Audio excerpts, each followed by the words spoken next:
Em nome do Pai, do Filho, do Espírito Santo. Amém. Ave Maria, cheia de graça, o Senhor é convosco. Bendita sois vós entre as mulheres, e bendito é o fruto do vosso ventre, Jesus. Santa Maria, Mãe de Deus, rogai por nós, pecadores, agora e na hora de nossa morte. Amém. São José, rogai por nós. São Felipe Neri, rogai por nós. São Paulo da Cruz, rogai por nós. Nossa Senhora de Fátima, rogai por nós. Em nome do Pai, do Filho e do Espírito Santo. Amém. Bom dia a todos. Nós estamos aqui na página 215 da biografia de São Paulo da Cruz, escrita por Padre Luiz Teresa de Jesus Agonizante, padre passionista do século XIX. Estamos aqui no capítulo 17, que narra a vida do nosso santo de 1736 a 1738. Vai a Nápoles conferenciar com Carlos III. Paulo sentia não poder instalar melhor a querida família religiosa. A construção continuava suspensa por falta de recursos. O irmão Marcos fora incumbido de conservar ao menos as paredes já levantadas. Quando em casa, Paulo comprazia-se em ajudá-lo pessoalmente. Um sacerdote, seu amigo, ao vê-lo trabalhar, perguntou-lhe com que meios contava levar a cabo o edifício. Paulo respondeu: tenho apenas 30 soldados, mas conto com o auxílio de Deus. A compra e o transporte dos primeiros materiais custaram muito e lhe consumiram as abundantes esmolas que recebera de Orbetelo. E já não tinha coragem de solicitar novos auxílios, levando em consideração as devastações da guerra. O general de las Minas, que conseguira do rei licença para a continuação das obras, aconselhara-o a dirigir-se a Carlos III, cuja generosidade, dizia ele, corria parelha com sua bondade. Após a festa de Santo Antão, no rigor do inverno, confiando à pequena comunidade a direção de Padre Fulgêncio, partiu para Nápoles com Padre João Batista. Recebeu-os o rei durante o jantar. Perguntou-lhes, com vivo interesse, o motivo da viagem. Expôs-lhe o servo de Deus, em breves palavras, a finalidade do instituto e os primórdios da construção do convento. Agradeceu a sua majestade a licença concedida e concluiu afirmando contar com sua generosidade para o remate do edifício. Carlos III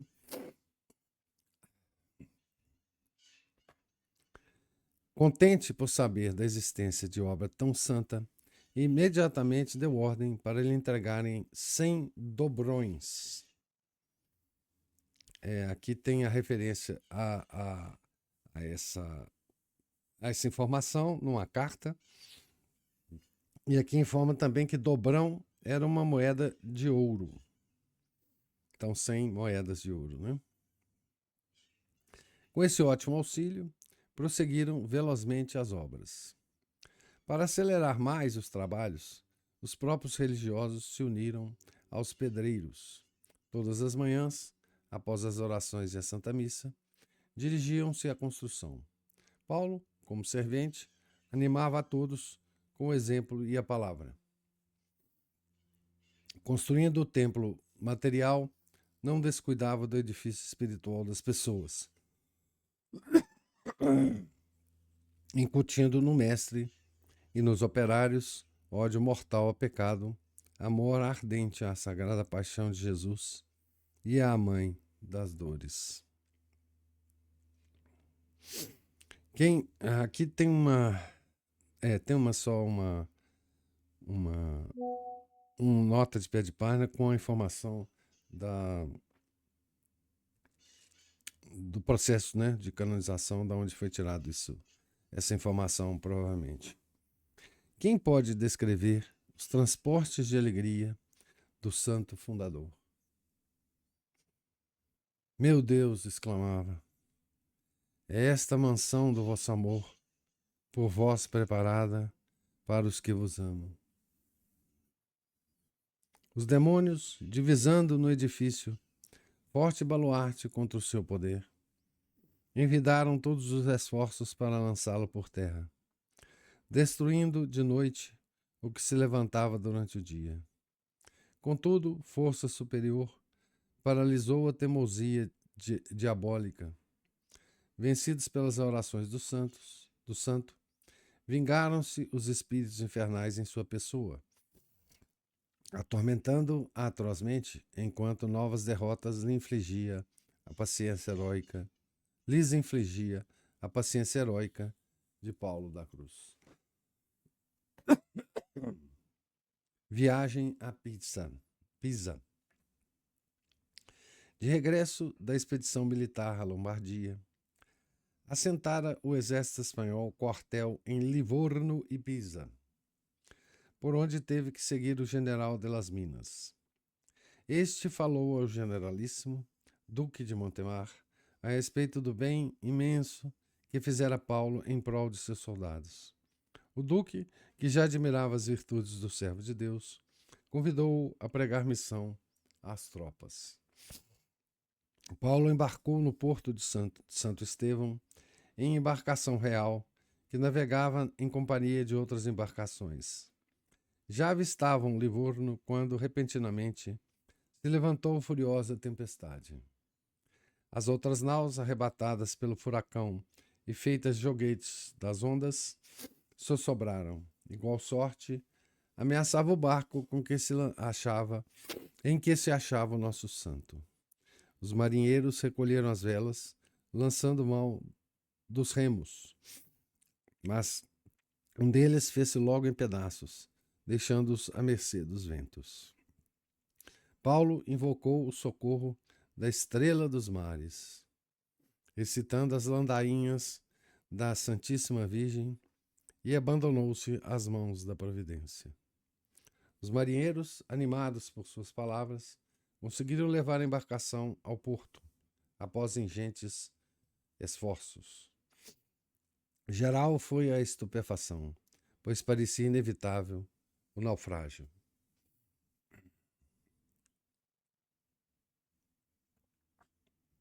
Aqui tem referência a várias cartas de São Paulo que ele menciona o ocorrido, né? Depois de render sentidas graças à Mãe de Deus, Paulo apresentou-se ao duque, pondo-se à sua disposição. Combinaram a missão para a semana depois da Páscoa, na cidade de Sena. Paulo retornou imediatamente ao Monte Argentário, levando abundantes esmolas recebidas do generalíssimo e dos demais oficiais espanhóis. Nos últimos dias da quaresma, partiu para Pisa o padre João Batista, mas a missão foi adiada, porque Madrid ordenara que o exército deixasse aos poucos a Toscana. A convite do vigário capitular de Chiusi, foram ambos realizar a missão naquela diocese.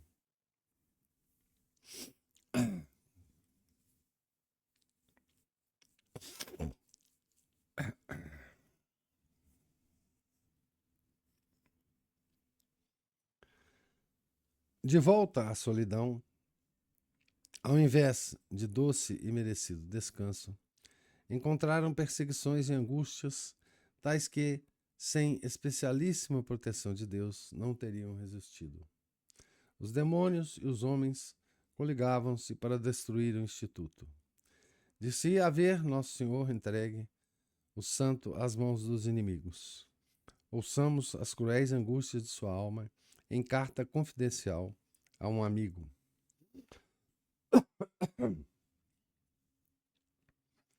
Ó Deus, Como estão raivosos os demônios!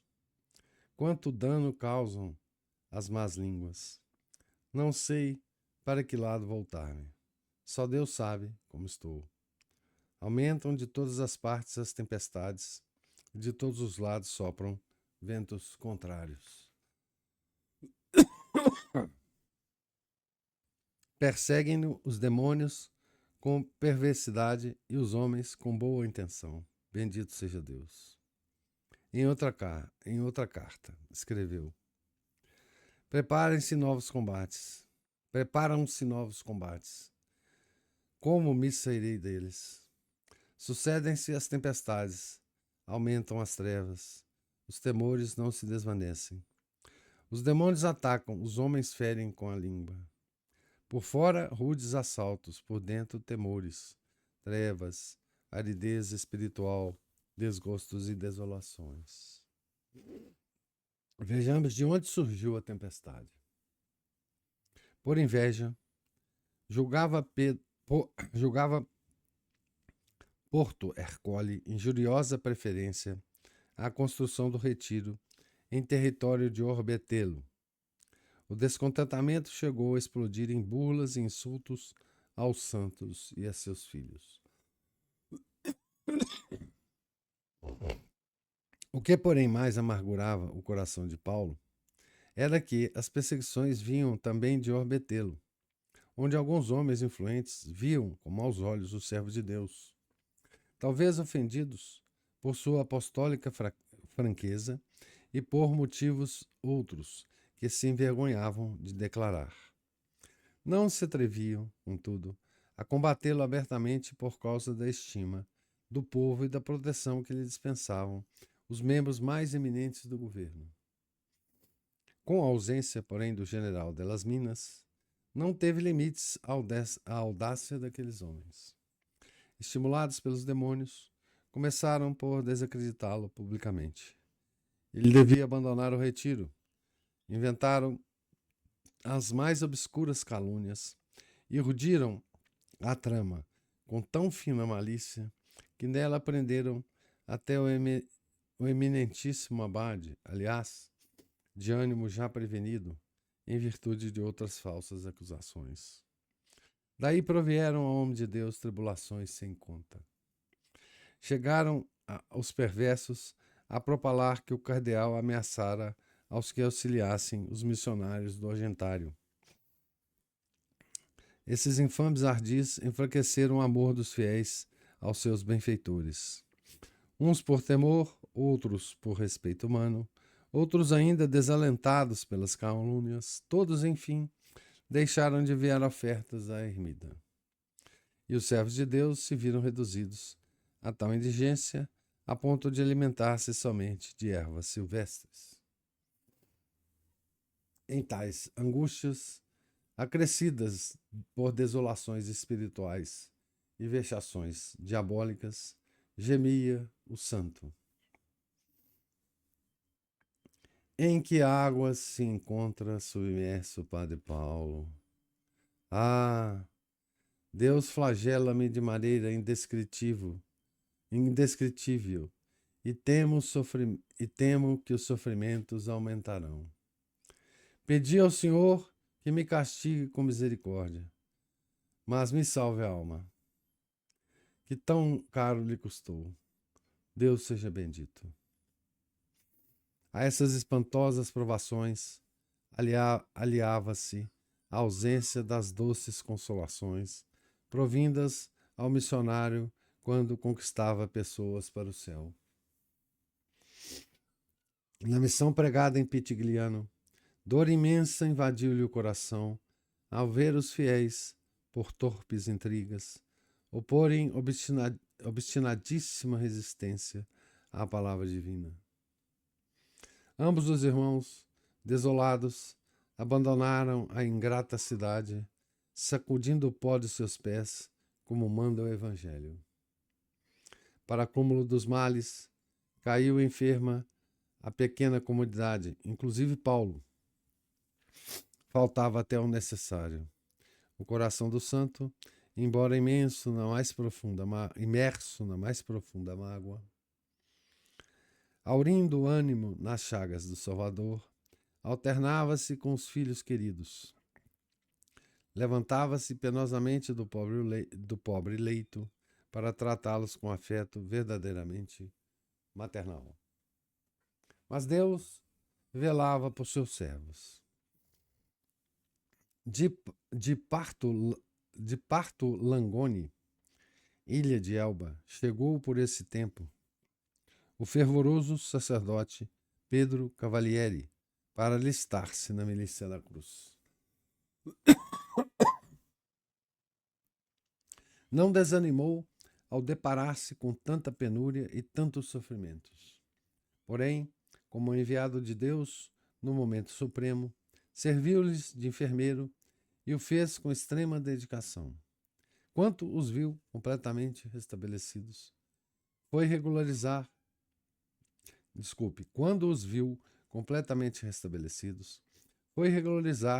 os seus negócios e os da família e retornou ao Monte Argentário para receber o santo hábito das mãos do fundador. Ademais, minorou a providência a pobreza de seus servos ao despertar nas pessoas generosos sentimentos de caridade para com eles. Piedosa senhora da diocese de Aquapendente enviou-lhes muitos legumes e as religiosas de Piombino angariaram donativos em seu favor. Já não passavam fome, mas cresciam as perseguições. Intervenção de São Miguel Arcanjo. Juraram os inimigos expulsá-los do Argentário. Exasperados pela ineficácia das calúnias, lançaram mão da violência, julgando conseguir o que não conseguiam, e que não conseguiram os demônios. Haviam de destruir o retiro, quase concluído. Auxiliados pelas trevas da noite, quando tudo era silêncio em torno do edifício, e os religiosos descansavam tranquilos na ermida, os desalmados, cegos pela paixão, foram de mansinho executar o plano sinistro. Já se aproximavam daquelas paredes sagradas, quando o mesmo poder misterioso que as defendera contra os demônios feriu-os de espanto e terror. Fugindo uns para uma direção, outros para outro. Que tinham visto? De pé, sob um globo de fogo, empunhando cintilante espada, o arcanjo São Miguel a defender o edifício. São Miguel. Foi assim que uma pessoa santa o contemplou. Ciente do perigo porque passara a construção e da maneira como fora defendida, dedicou o santo fundador um altar da nova igreja ao glorioso arcanjo. Com sinais tão evidentes da proteção celeste, Paulo julgou o dever dirigir-se ao eminentíssimo abade para desfazer as calúnias dos adversários. Por 2 vezes foi a Roma. Escreveu inúmeras cartas, mas só após ingentes trabalhos conseguiu pôr à luz do dia a má-fé dos caluniadores. O cardeal, sempre temeroso de que os pobres e perseguidos religiosos não pudessem ter os altares suficientemente adornados, não permitiu o exercício do culto na nova igreja. Autorizou-os apenas a habitarem o retiro. Essa determinação levou ao auge a consternação dos santos. Todavia, esperou resignadamente que Deus mudasse o coração do prelado. Como fosse excessivo o calor de 1737, os religiosos não podiam continuar na ermida sem perigo de graves enfermidades. Transferiram-se, pois, para o novo edifício, mas surgiu outro inconveniente. Os sacerdotes, debilitados pela enfermidade que os acometera, deviam percorrer diariamente cerca de 2,5 km, descalços e por caminhos pedregosos, para celebrar na igreja de Santo Antão, quando, a preço de enormes sacrifícios, haviam construído esplêndida igreja. Paulo resolveu escrever ao senhor cardeal, rogando-lhe que provisionasse a nova igreja como oratório privado, para que pudessem os sacerdotes, ao menos, celebrar o santo sacrifício. Acrescentava: assim permaneceremos por mais tempo aos pés do crucificado, visto não nos ser permitido trabalhar em prol das pessoas, administrando-lhes os sacramentos, como até hoje fizemos. Esperamos que a misericórdia divina, a quem de coração desejamos servir durante toda a vida, compadeça-se de nós. A divina bondade, na divina bondade, descansam todas as nossas esperanças. Rendemos graças ao nosso amor crucificado por nos haver fechado os caminhos humanos. Nossa confiança estriba-se unicamente em sua paternal bondade. Inauguração da primeira igreja do Instituto. Não fora vã a confiança de Paulo.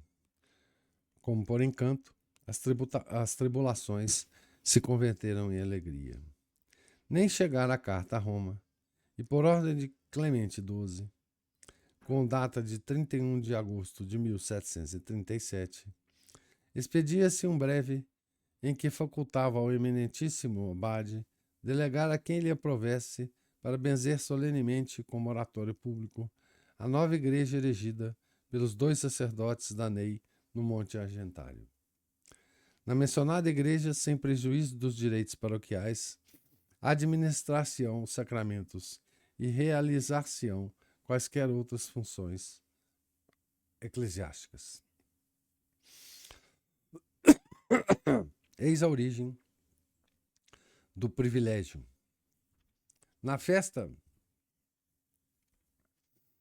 da Assunção, sempre celebrada por Paulo com terníssima piedade, escreveu a Monsenhor Crescense e, como se costuma dizer, derramando o coração no peito do amigo, referia-lhe as tribulações que o oprimiam. O prelado, de concerto com o cardeal Corradini, obteve da Santa Sé a suspirada mercê. O cardeal Altieri, ao receber o breve pontifício, como tinha em vista apenas a glória de Deus, considerou-o prova manifesta da divina vontade.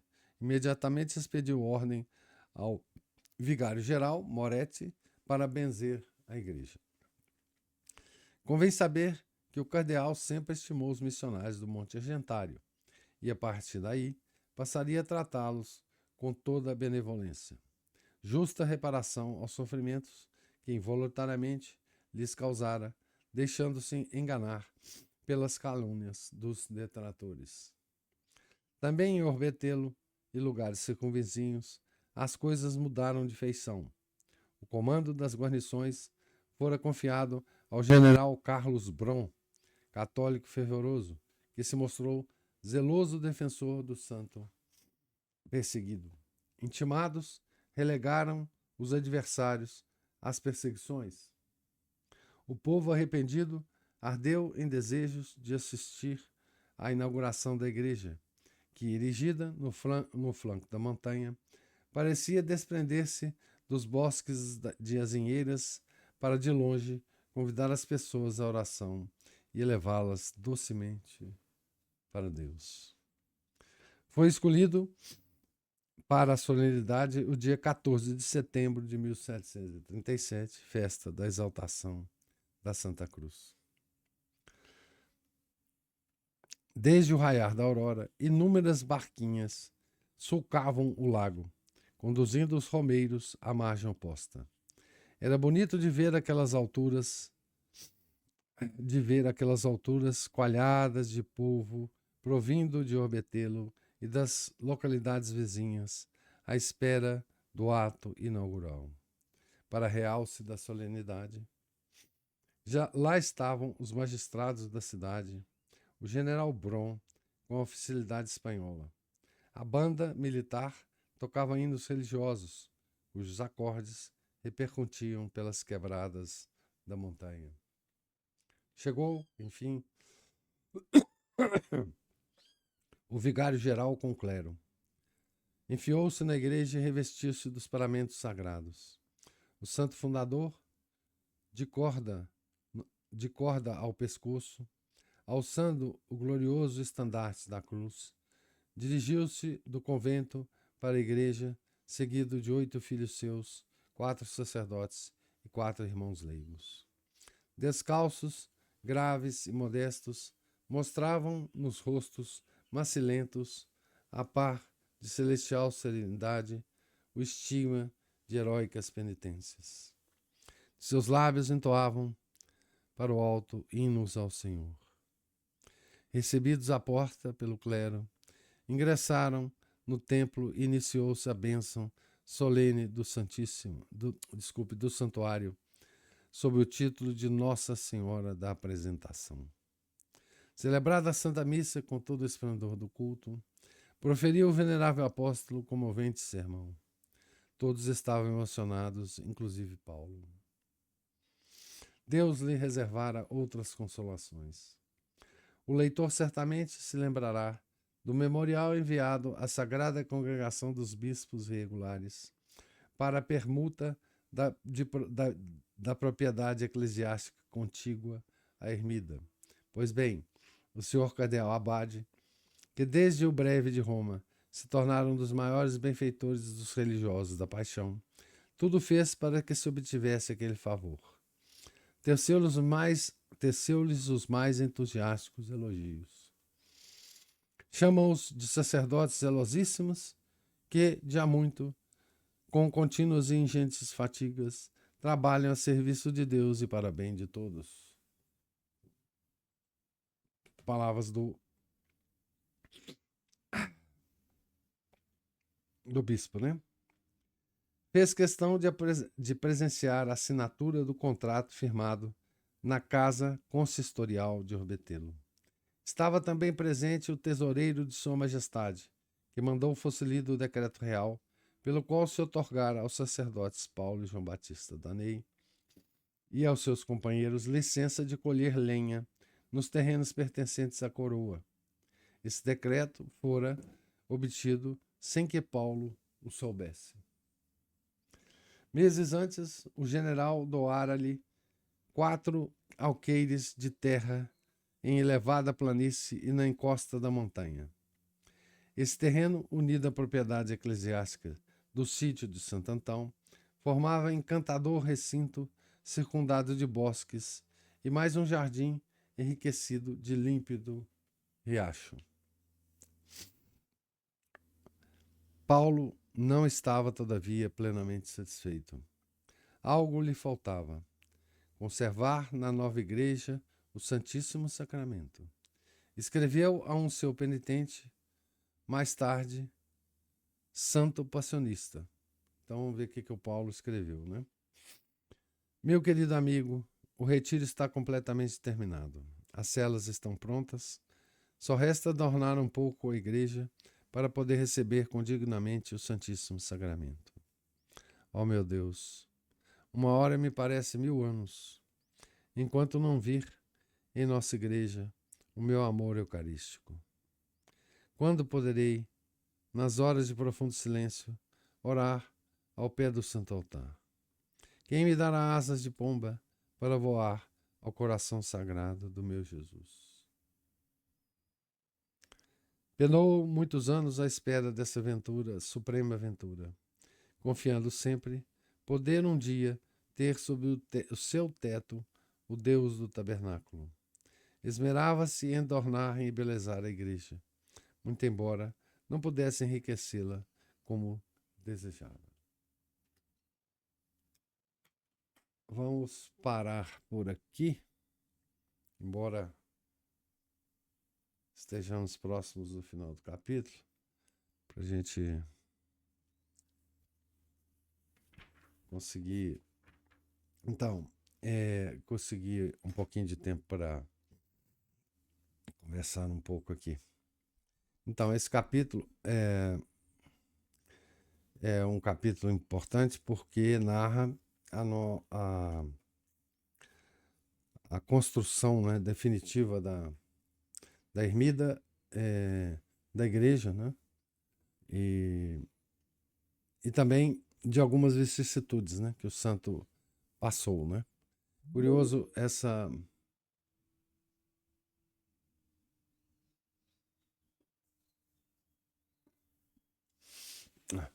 Tem um barulhinho aqui, mas eu acho que tá tudo ok, né? Curioso esse caminho, né, das obras santas, né? E aqui a gente já tendo lido bastante obras biográficas sobre os santos, né? A gente percebe muito bem, e muitos deles falam abertamente isso, né? Que é a marca da obra de Deus, né? Que é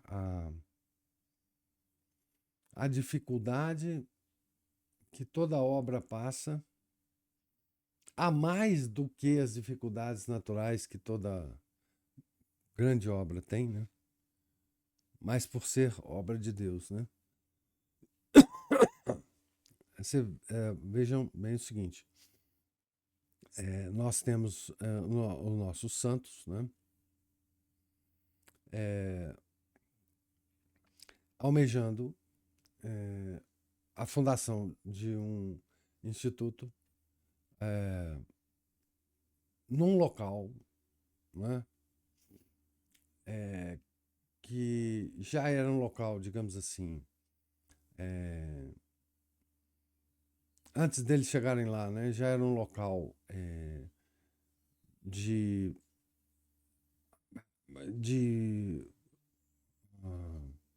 oração, né? Já era um local que as cidades vizinhas conheciam, né? Já tinha inclusive alguns algumas pessoas que se lançavam para aquela solidão, né? Tinha um ermitão lá quando em certo momento que Paulo chegou lá, era um local que era um local público que devia ser do poder público que tomava conta da região, né? Seja lá o príncipe, o monarca ou quem quer que fosse, né?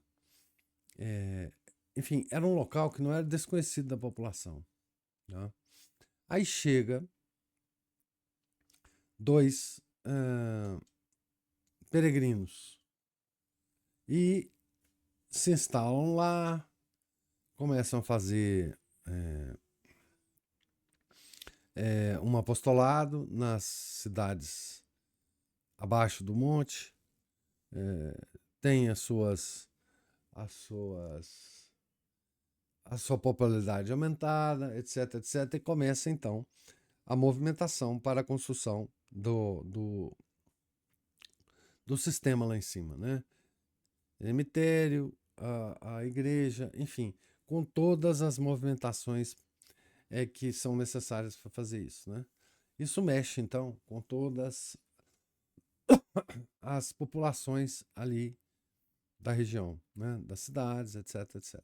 Então nós vimos, nosso autor nos contou, né? Das várias dos vários retiros pregados, dos vários figurões políticos que se admiraram com Paulo e João Batista, enfim. Mas veja, essa obra de construção lá em cima, para em qualquer dimensão, seria uma obra difícil, né? Porque envolveria, enfim, trabalhadores, envolveria transporte de material, envolveria recursos que os dois não tinham, obviamente, né? Mas Paulo foi conseguindo, aqui e ali, né, favores, e por causa dos prodígios também que existiram, que iam se dando em torno dele, né? Mas aí começam as dificuldades que só as obras de Deus têm, né? São as invejas, as fofoquinhas, seja de uma cidade contra outra, seja uma invejinha de que a tal região fica mais próximo de tal cidade do que de outra, que a coisa tinha que ter sido fundada em outro lugar e não ali. E essa fofoca, ela passa a envolver não só as pessoas normais da cidade, né? Mas também, e pior para o nosso santo, né? Também as pessoas importantes da cidade, né? E até os religiosos da cidade, né? Então, essas são as dificuldades que toda a obra de Deus, né, passa, né? E como esse instituto, ele depende prioritariamente de doações que são pobres, né? É uma ordem mendicante. Quando a população retira o seu apoio e se afasta desses penitentes, eles tendem a sofrer muito mais, né? O que aconteceu, né? E aí vem as doenças e vem, enfim, a gente pode imaginar no século, há 300 anos atrás, né? Exatamente.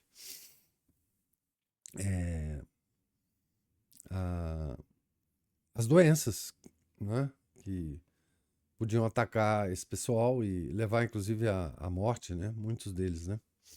Então, essa é uma, é um destino que toda obra que é querida por Deus, né? Passa. Uma espécie de lei, né? Quer dizer, ela tem que ser a obra, ela tem que ser purificada por esse sofrimento e normalmente dos seus fundadores, né? Sem isso, ela não vai para frente depois. E aí, aqui a gente está vendo isso, né? Pois depois de tudo construído, né? Ele ainda vai ter que ter a permissão, né?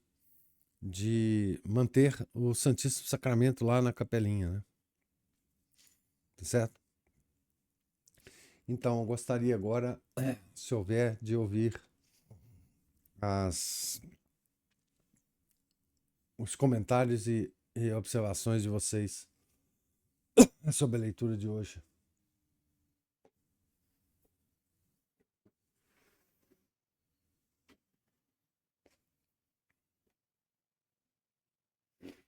Professor, eu gosto de pensar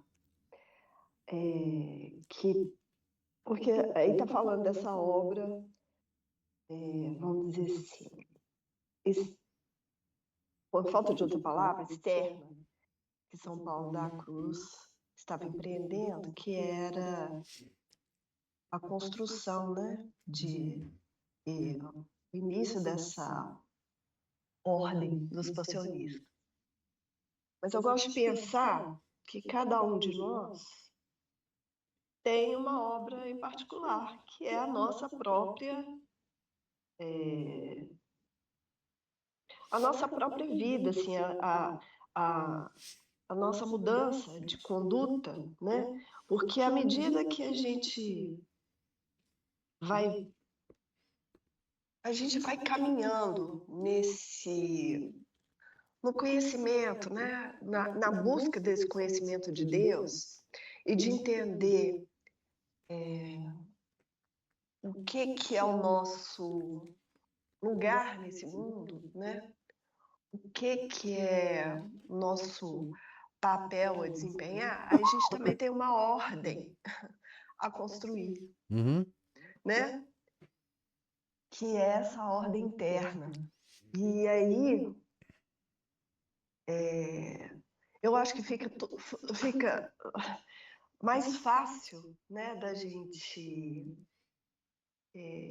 entender todas as dificuldades que a gente passa, as tribulações, quando a gente vai colocando as coisas em ordem e vai criando a nossa ordem, né? Que na verdade Deus já vai nos mostrando, mas como a gente é cabeça dura e a gente no início está muito preso ainda. Não estou dizendo que agora não esteja, mas assim, quando a gente começa a dar os primeiros passos, a gente está muito mais escravo dos nossos sentidos, né? Depois, pelo menos, você vai se... Quando você se propõe, lógico, a fazer esse confronto de si mesmo, você vai vendo que tudo faz mais sentido, você vai entendendo por que você está passando por determinadas provações, não é? Então, é porque eu gosto de trazer assim, porque às vezes, porque assim, eu não vou fundar nenhuma ordem, mas eu tenho que trabalhar na minha própria ordem, na minha própria ordem interna, né? E até a oração coleta da missa de hoje fala disso, né? A oração e o domínio dos sentidos. Então, essa é uma luta que vai até o dia da nossa morte, né? E que, às vezes, eu sou tentada a ir muito lá na frente, quando eu não sei nem se esse lá na frente, esse futuro, existe. E ao invés de me focar, aí eu tenho que puxar essa cordinha de volta. É como se a minha mente fosse um papagaio, uma pipa no ar. Ela ela quer ir longe, né? Como dizia Santa Teresa d'Ávila, né? A imaginação é a louca da casa, né? E aí eu tenho que ficar puxando a cordinha de volta. Não, aterriza aqui, põe o pé na terra aqui, sabe? Então, quando a gente vai vendo tanta maluquice, tanta... Ontem eu só vi um pedacinho, não deu para eu terminar, porque eu já comentei com o senhor, né, que quando eu estou assistindo vídeos em inglês, eu tenho que estar focada, porque eu tenho que olhar a pessoa falando, eu ainda meio que leio os lábios dela, eu não consigo ficar só no ouvido, né, como um vídeo em português. Mas aí eu estava vendo um vídeo naquele canal, talvez o senhor tenha visto também, Redacted, quando ele falou que os aviões, tinha um ex-piloto lá falando que era impossível, que aqueles aviões eles estavam controlados remotamente, né, no 11 de setembro. E aí ele falando de tanta perseguição que ele recebeu, e inclusive dentro da própria família dele, a mulher dele divorciou dele, e aí você fala assim, meu Deus do céu, só por ele querer ser honesto, né? E aí eu me senti tão envergonhada, porque assim, eu falei, meu Deus, eu me sinto tão fraca, sabe, professor? É lógico, eu não sei se... Às vezes, quando a gente é confrontado com coisas assim muito difíceis, depois quando você olha, você pensa assim, nossa, como que eu dei conta daquilo? Aí você vê que era impossível você estar fazendo aquilo por si próprio. Você teve a ajuda de Deus, o Espírito Santo te iluminou ali, porque a Ana Paula, sozinha, ela no normalzinho dela, não faria aquilo. não agiria daquela maneira. Sabe, professor? Eu acho que Então, só um assim, cretino, quando olha para trás, acha que hum, ele fez alguma coisa boa por si mesmo. Qualquer coisa que você olhar, não precisa ser. São as coisas pequenininhas, uhum. né? Porque Me a gente é parece que tão o mundo, envolvido com o respeito humano, né? sim, Então, o mundo parece estar infestado de cretinos, né? é, só mesmo E, cretino que fala assim: ah, não, eu fiz porque, poxa vida, eu sou muito capaz e tenho muita força interna. E uhum, aí começa a achar as coisas, né? uhum. E aí é outro momento que a gente tem que puxar a cordinha da pipa também, porque a gente vê, né, o mundo infestado de cretinos, né? Ali, próprio Nosso Senhor disse aos seus apóstolos, aos seus seguidores, que ele os ia enviar como ovelhas no meio de lobos, né? E é um risco danado a gente se achar alguma coisa, quando o mundo está tão cheio de medíocres e cretinos, né? E Então, prontos a devorar a gente, né? sim. Uhum, Isso aí é uma turba que está pronta a nos devorar, né? Se a gente se afastar de Deus, eles nos devoram, né? E a gente nem sente que está sendo devorado, né? uhum. O que é pior, né? E que luta que é, né, professor? Para a gente ter esse entendimento de que amar a Deus é fazer aquilo que Ele quer que a gente faça, né? Embora a gente às vezes nem entenda direito o que o senhor quer, a gente tem que estar pedindo o tempo todo, né? É, Ajuda. O que o senhor quer que eu faça? O que eu tenho que fazer nesta situação aqui concreta, né? é, é. Porque a, a E, gente. Pode falar. e a gente só vai ter certeza que fez a vontade de Ah, Deus no futuro, né? Quando a gente olhar para trás. É claro que tem as inspirações, tem as intimidades que a gente pode ter com Deus no presente, né? Mas, assim, uhum, com certeza mesmo, a gente só vai saber muito depois, né? uhum. Das coisas que a gente faz tão bobas, né? Agora, uma regra geral é assim: nunca se dê tanta importância, né? Sim, Isso entendi. aí é importantíssimo, assim. Ah, tô fazendo a vontade de Deus, olha só como eu sou importante. Não, Uhum, importância nenhuma. uhum, Você uhum. só faz um pouquinho.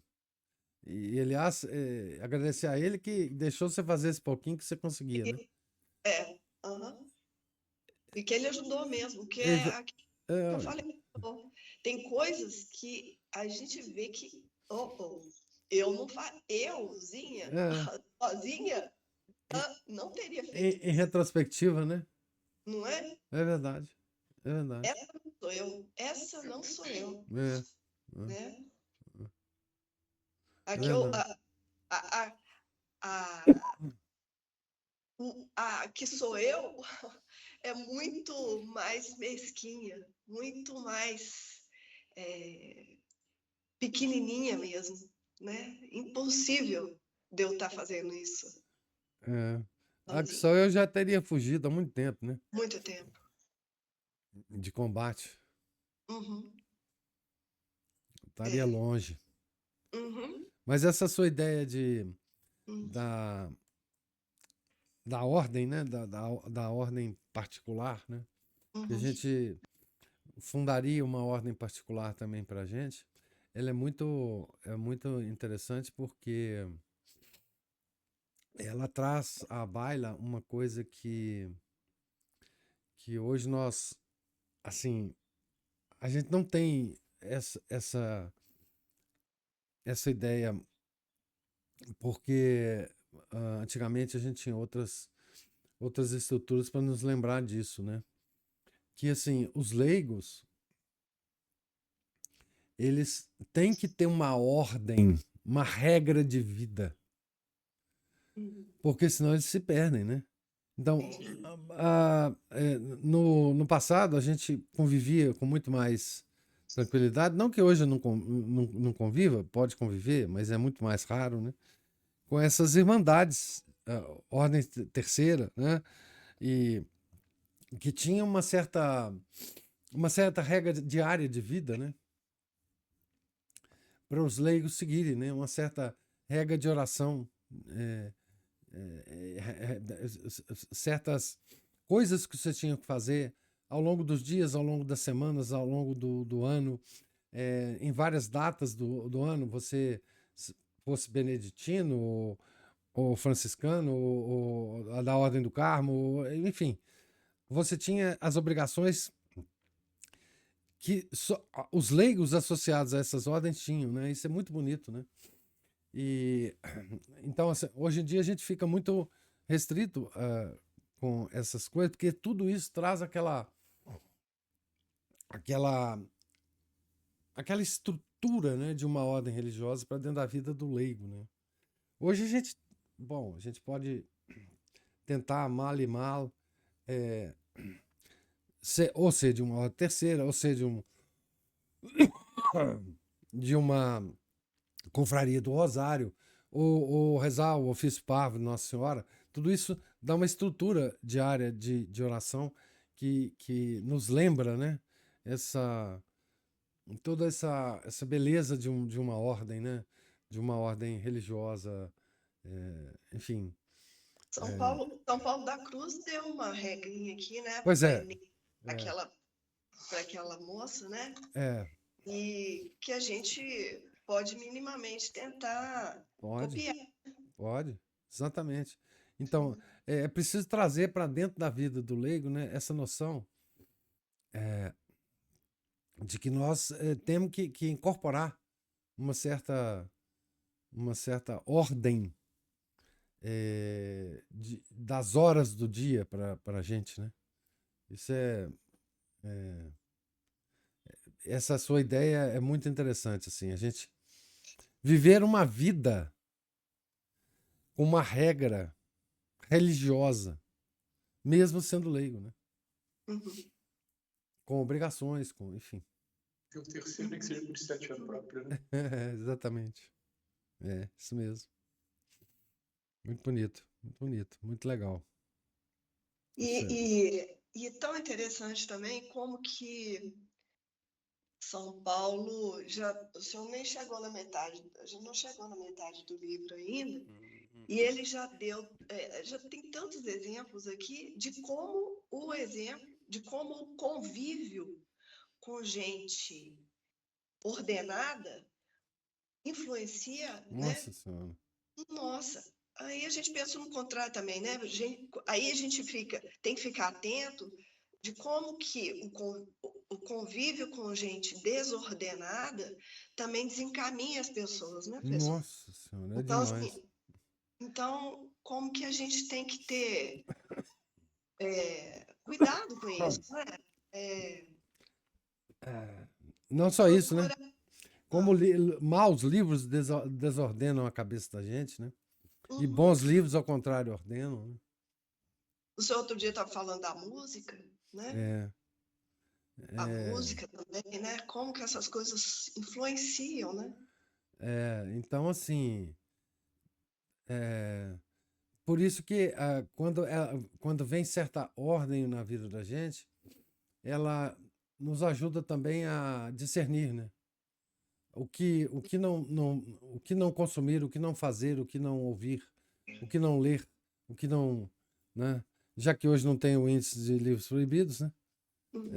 A gente pelo menos tem uma certa noção, né? Tem que resolver isso. E eu até contar uma coisa aqui rapidinho, porque o nosso amigo ali vai nos encerrar já. Já.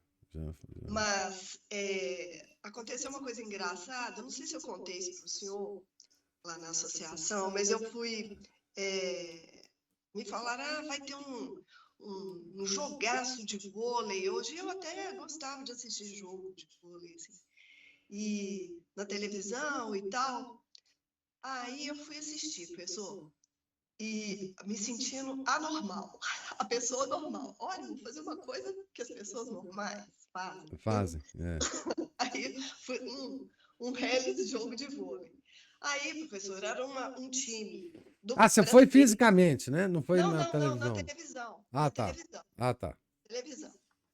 O jogo nem era aqui em Belo Horizonte, não. Aí era um time brasileiro contra um time argentino. E aí, qual não foi a minha surpresa quando no jogo de vôlei, que era geralmente um pessoal mais bonito, uma elite, assim, né? Que você via gente mais bacana, tanto homem quanto mulheres, né? Aí estão aqueles jogadores brasileiros também com aqueles piquezinhos na sobrancelha, cabelo colorido. Era um jogo masculino. E muita tatuagem, né? É. Eu sei que daí um tempo, eu assistindo o jogo e tal, de repente eu me peguei torcendo no time da Argentina. Eu falei, olha só. Aí eu vibrava quando o time da Argentina. Eu falei, gente, eu tô torcendo pro time da Argentina. Por quê? Porque eles tinham um aspecto mais normal, menos essa Sim. coisa. Você entendeu? É da ordem, É da né? ordem. Eles tinham mais aquela cara de homem mesmo, de gente, Deus me perdoe aqui, né? Não é aquela coisa de marginal, de bandido né? que nos inspira, né? Traz quando a nossa vista vê esses cabelos coloridos, esse monte de maquiagem, de tatuagem que sobe pelo pescoço afora e tal. Não tem. Tá? Então, É, interessante isso, né? essa ordem, ela já foi quebrada, nesse nível aí já foi quebrada, né? Uhum. Não tem nem a ordem da criação, inclusive, né? Porque essa quantidade de tatuagem é uma revolta contra o ser mesmo, né? Contra Uhum. Deus, né? É uma coisa horrorosa. Mas é verdade, tem nacionalidades que você vê, quem gosta de ver futebol internacional sabe que tem certas nacionalidades de jogadores que você não tem. Na Copa do Mundo ficou muito evidente isso, né? Comentaram muitas vezes isso, né? Que, por exemplo, os sérvios não têm tatuagem Olha só. nenhuma. Uhum. São muito católicos, né, e tal, mas e não usam tatuagem nenhuma. Então, algumas nacionalidades você vê. E as outras já estão, né? Uhum. O brasileiro é o primeiro a entrar na onda, né? Das porcarias, né? Ele assimila rapidamente as novidades ruins que vêm de fora e as novidades boas ele demora décadas para poder, né? Mas Se tanto, né? aceitar, né? É, é. Não. Agora, o relato do pessoal cheio de invejinha me lembrou as pastorais do professor. Ah, ué. Tipo de gente que não deveria haver nesses lugares, mas há, né? É. A gente viu quando a gente leu a onda todo apostolado, né? Ele até comentando em alguns apostolados, né? Daquela época. Dom Chutar, né? Dessas fofoquinhas, dessas invejas. É uma coisa pavorosa, né? Essa característica do ser humano. Esse efeito pecado, né? Em nós é muito horroroso. É muito horroroso. Professor, falando nisso rapidamente, o senhor gostou das fotos lá? Nossa, cara. Nossa Senhora. Fantástico, né? Nossa, cara. As fotos são impressionantes. É. Impressionantes. E é claro que não tem. São fotos de uma qualidade maravilhosa, né? Você vê a foto que faz sucesso é daquele cara que morreu, né? Aquele fotógrafo aí que. O Salgado? É. Foto posada, né, professor? Ele pega o ângulo certo, a iluminação certa e tal. Mas toda a tragédia da vida ali, né? Naquela Sim, foto. também. Aquela foto ali é impressionante. Aquelas fotos, né? Porque ali é a tragédia, é o momento crucial da vida, né? Ao vivo, né? Sem encenação. É impressionante. Isso aí, professor. Então vamos ver antes que o cara nos desligue aqui. Deus lhes pague a presença, a paciência e os comentários. Tenham todos um santo dia. Fiquem com Deus. Em nome do Pai, do Filho e do Espírito Santo. Amém. Ave Maria, cheia de graça, o Senhor é convosco. Bendita sois vós entre as mulheres, e bendito é o fruto do vosso ventre, Jesus. Santa Maria, Mãe de Deus, rogai por nós, pecadores, agora e na hora de nossa morte. Amém. São José, rogai por nós. São Felipe Neri, rogai por nós. São Paulo da Cruz, rogai por nós. Nossa Senhora de Fátima, rogai por nós. Em nome do Pai, do Filho, do Espírito Santo. Amém.